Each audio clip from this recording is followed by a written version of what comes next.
Hello everyone, দেখতে পাচ্ছেন এটা হচ্ছে এগ চিলি।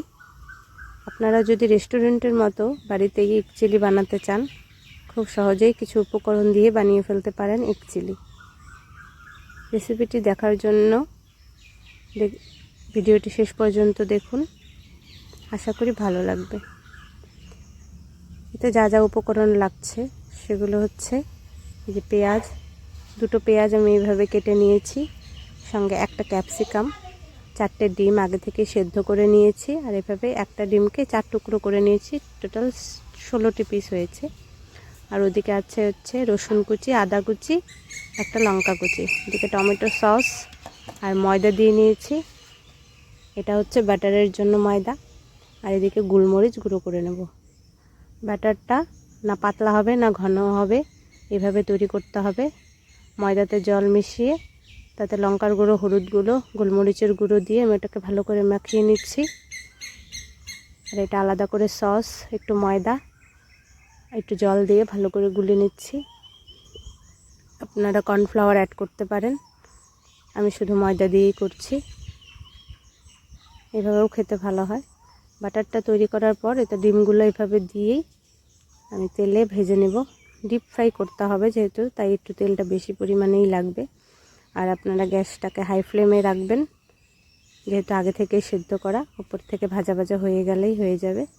লালচে লালচে হয়ে এসছে, আমি এখন উল্টে পাল্টে নিচ্ছি।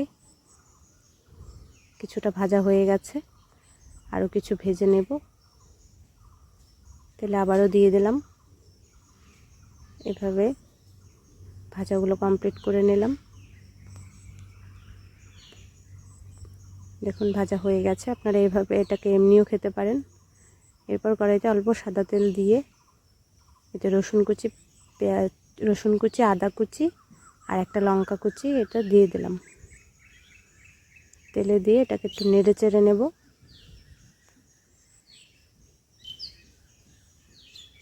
হালকা নেড়ে চেড়ে এবার পেঁয়াজ আর ক্যাপসিকাম কাটাগুলো দিয়ে দেবো এতে।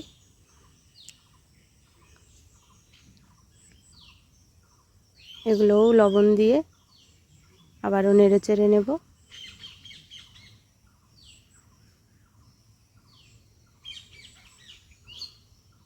ভাজা ভাজা হয়ে এসছে কিছুটা। এবার এতে গুঁড়ো মশলা অ্যাড করব, হলুদ গুঁড়ো আর কালার হওয়ার জন্য লঙ্কার গুঁড়ো। এগুলোকে হালকা নেড়ে চেড়ে নেব। এটা একটু মাথায় রাখতে হবে, এটা হবে ঝাল মিষ্টি, একটু টকটক ভাবও থাকবে। টেস্ট বুঝে লবণটা দেবেন। এবার সস, টমেটো সস আর ওই ময়দা মাখাটা একসঙ্গে গুলে নেওয়াটা দিয়ে দিলাম। একটু জলও অ্যাড করলাম। প্রায় ফুটে এসছে। বাকি গোলমরিচ গুঁড়ো আর এতে অবশ্যই একটু চিনি অ্যাড করতে হবে পরিমাণ মতো। চিনিটাও দিয়ে এটা ঘেটে রেখে দিলাম। ফুটে এসছে। একটু মাখামাখাই হবে যেহেতু, তাই ওই হিসেব করে আপনারা একটু নামানোর আগেই এই ডিমগুলো দিয়ে দেবেন। বেশিক্ষণ রাখবেন না আবার, তাহলে গলে যাবে। ফুটে এসছে। আমি একটু গরম মশলা দিয়ে দিলাম, আপনারা এটাকে স্কিপ করতে পারেন। দেখুন প্রায় হয়ে এসছে।